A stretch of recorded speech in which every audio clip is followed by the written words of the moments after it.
Hello ladies and gentlemen, അങ്ങനെ welcome to ആൽബിൻസ് opinion. And ഇന്ന് നമ്മൾ സംസാരിക്കാൻ പോകുന്നത് ഞാൻ ഏറെ നാളെ കാത്തിരുന്ന ഒരു സിനിമയാണ് സൂപ്പർമാൻ. ആൻഡ് ഒരു തരത്തിൽ നോക്കുകയാണെങ്കിൽ എനിക്ക് വലിയ പ്രതീക്ഷയില്ലായിരുന്നു. ആ ഒരു ട്രെയിലേഴ്സൊക്കെ കണ്ടപ്പോൾ എനിക്ക് അത്ര പ്രതീക്ഷയില്ലായിരുന്നു. പക്ഷേ എനിക്ക് പറയാനുള്ള ഒറ്റൊരു കാര്യമുള്ളൂ, DC is finally back. Oh my god, കുറേ വർഷങ്ങളായി നമ്മൾ വെയിറ്റ് ചെയ്തുകൊണ്ടിരുന്ന ആ ദിവസം വന്നിരിക്കുകയാണ്. DC is finally back with Superman. My God, Superman was എന്താ പറയുക, ഒരു നല്ലൊരു സിനിമയാണ്. ഐ മീൻ ലൈക്ക് കുറേ നാളുകൾക്ക് ശേഷം ഇങ്ങനെ ഒരു ഇമോഷണലി കണക്ട് ചെയ്യിപ്പിക്കുന്ന, നമ്മളെ ചിരിപ്പിക്കുന്ന അങ്ങനത്തെ ഒരു സിനിമ DCന്ന് കുറേ നാളുകൾക്ക് ശേഷമാണ് ഞാൻ കാണുന്നത്. ആൻഡ് കുറേ കാര്യങ്ങൾ ഈ പടത്തിനെ പറ്റി പറയാം, പക്ഷെ പറയാൻ പോയാൽ സ്പോയിലേഴ്സ് ആവും. കാരണം കുറേ ക്യാരക്ടേഴ്സിനെ ഇവർ ഇംപ്ലിമെൻറ്റ് ചെയ്യുന്നുണ്ട് ഈ സിനിമയ്ക്കകത്ത്. ഭാവിയിൽ DCയിൽ വരാനുള്ള ആൾക്കാരെയും കാണിക്കുന്നുണ്ട്. സോ അതിനെപ്പറ്റിയൊക്കെ പറയാനാണെങ്കിൽ അതൊരു സ്പോയിലർ ആവാൻ സാധ്യതയുണ്ട്. So I am not going to that. Technical team നമുക്ക് എടുത്ത് പറയാം. Directed by James Gunn. I salute you man. നിങ്ങളായിരുന്നു എനിക്ക് ആ കൂടെ പ്രതീക്ഷ തന്നത്. ഈ ഒരു സിനിമയിൽ ഇത്ര ഉടനീളം ഒരു ഫാക്ടറായിരുന്നു, പോസിറ്റീവ് ഫാക്ടറായിരുന്നു എനിക്ക് ജെയിംസ് ഗൺ എന്ന് പറയുന്ന ഒരു പുള്ളിയായിരുന്നു. ആൻഡ് ആ പ്രതീക്ഷ കളഞ്ഞില്ല. കിഡിൽ പുള്ളി എന്താണോ പറഞ്ഞത് അതാണ് നമുക്ക് ഈ സിനിമയ്ക്ക് തന്നത്. അതായത് പുള്ളി ഓൾ സ്റ്റാർ സൂപ്പർമാൻ എന്ന ഗ്രാൻഡ് മോറിസന്റെ കോമിക്സ് എടുത്ത് വായിച്ചിട്ട് അതിനെ ബേസ് ചെയ്തിട്ടൊരു സാധനം ഇറക്കി. ആൻഡ് നല്ലൊരു സാധനമായിരുന്നു അത്. പുള്ളി നല്ല രീതിയിൽ തന്നെ എഴുതി, പുള്ളി നല്ല രീതിയിൽ തന്നെ നമുക്ക് തരികയും ചെയ്തു. നല്ലൊരു കോമിക് ബേസ്ഡ് പടം, അതായത് ത്രൂ ഔട്ട് കോമിക് ബേസ്ഡ് ആണ്. അതായത് നമ്മളുടെ കൈ നെട്ട്, എനിക്ക് തോന്നുന്നില്ല പുള്ളി കൈ നെട്ടായിട്ട് എന്തെങ്കിലും ഉണ്ടോന്ന്. ബിക്കോസ് ആ ഒരു പഴയ കാലത്തെ ടൈപ്പ് കോമഡിയും കാര്യങ്ങളും പിന്നെന്താ അങ്ങനത്തെ സാധനങ്ങളൊക്കെയാണ്. അതായത് ഒരു കോമിക് ബുക്കിന് കുറച്ച് ഒരു മോഷൻ കൊടുത്താൽ എങ്ങനെ ഉണ്ടാവും അതുപോലെയാണ് എനിക്ക് ഫീൽ ചെയ്തത്. That was actually good. പിന്നെ സ്റ്റാറിങ് ഡേവിഡ് കോറിൻസ്വെറ്റ് ആസ് സൂപ്പർമാൻ എനിക്ക് ഭയങ്കരമായിട്ട് ഇഷ്ടപ്പെട്ടു. അതായത് ഹെൻറി കാവിൽ ആൻഡ് ഡേവിഡ് കോറിൻസ്വെറ്റ് രണ്ടും ഒരു തരത്തിൽ നോക്കുകയാണെങ്കിൽ രണ്ട് തരത്തിലാണ് അവർ. അതായത് ഹെൻറി കാവിലിന്റെ സൂപ്പർമാൻ സത്യം പറഞ്ഞാൽ ജാക്ക് സ്നൈഡർ ഒരു ഗോഡ് ലെവൽ ക്യാരക്ടർ, അതായത് ഭയങ്കര സുപ്പീരിയർ ആയിട്ടുള്ള ഒരു സംഭവമായിട്ടാണ് പുള്ളി അതിനകത്ത് കാണിച്ചേക്കുന്നത് പുള്ളിയുടെ യൂണിവേഴ്സിൽ.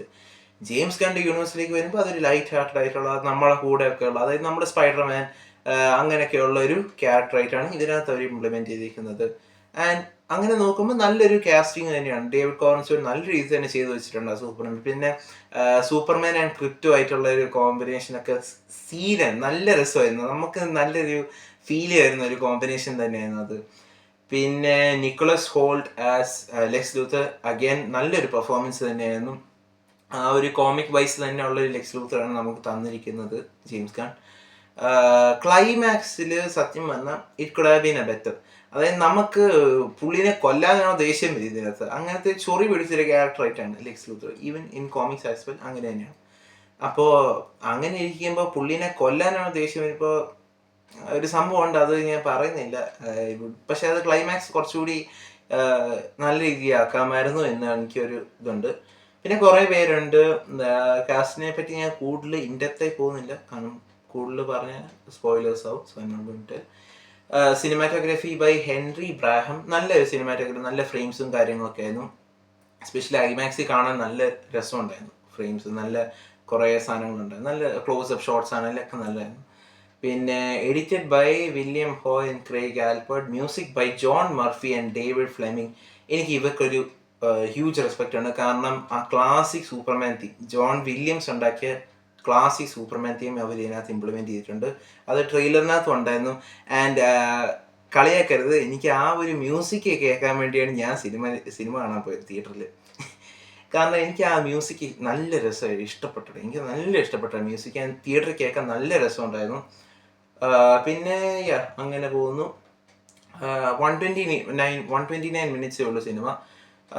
വളരെ ഷോർട്ടാണ്, നമുക്ക് ഒരു ലാഗും ഇല്ല, ഒന്നുമില്ല. ആൻഡ് മൊത്തത്തിൽ പറയാനാണെങ്കിൽ നല്ലൊരു സിനിമ, ലിറ്ററലി നല്ലൊരു തിയേറ്ററിക്കൽ എക്സ്പീരിയൻസ് തന്നെയായിരുന്നു. കോമിക് ബുക്ക് വായിക്കുന്ന ആൾക്കാർ നിങ്ങളുടെ കൂടെ ഉണ്ടെങ്കിൽ അവരെയും കൂട്ടി പോയി സിനിമ കാണാൻ. ഞാൻ ഇനി ഇൻഡെപ്ത് ആയിട്ടൊന്നും പോകുന്നില്ല, ബിക്കോസ് ഇൻഡെപ്ത് ആയി പോയാൽ സ്പോയിലർ ആയി പോകും. പിന്നെ ഒരു ക്യാമിയോ ഉണ്ടായിരുന്നു. എൻ്റെ ഒരു ഒപ്പീനിയനിൽ ആ ക്യാമിയോനെ ഒന്നുകൂടി ഒന്ന് എക്സ്പാൻഡ് ചെയ്യുന്ന സിനിമയ്ക്ക്, അതായത് ഫൈറ്റിനോ എന്തെങ്കിലുമൊക്കെ ഒന്ന് യൂട്ടിലൈസ് ചെയ്യാമായിരുന്നു എന്ന് എനിക്കൊരു പേഴ്സണൽ ഒപ്പീനിയൻ ഉണ്ട്. കാരണം വളരെ ഷോർട്ടായിപ്പോയി ആ ക്യാമിയോ. അങ്ങനെ എനിക്ക് ഇഷ്ടപ്പെട്ടു ആ സാധനം, പക്ഷെ അത് കുറച്ചുകൂടി ഒന്ന് ഇംപ്ലിമെൻറ്റ് ചെയ്യാമായിരുന്നു എന്ന് എനിക്കൊരു പേഴ്സണൽ ഒപ്പീനിയൻ ഉണ്ട്. So that's all about Superman. And നിങ്ങൾ ഈ സിനിമ കണ്ടവരാണെങ്കിൽ നിങ്ങളുടെ വിലയേറിയ അഭിപ്രായം താഴെ വന്ന് കമൻറ്റ് ബോക്സിൽ പറയുക. ആൻഡ് ഇനി വരാനുള്ളത് ഫാൻറ്റാസ്റ്റിക് 4 ആണ്, ഫസ്റ്റ് സ്റ്റെപ്സ്. ദാറ്റ്സ് ഓൾസോ ഒരു ക്വസ്റ്റ്യൻ മാർക്കാണ്. എങ്ങനെ ഉണ്ടാവും നമുക്ക് നോക്കാം. സിനിമ ഇറങ്ങുമ്പോൾ കാണാം, പറയാം. So until the next video, bye guys.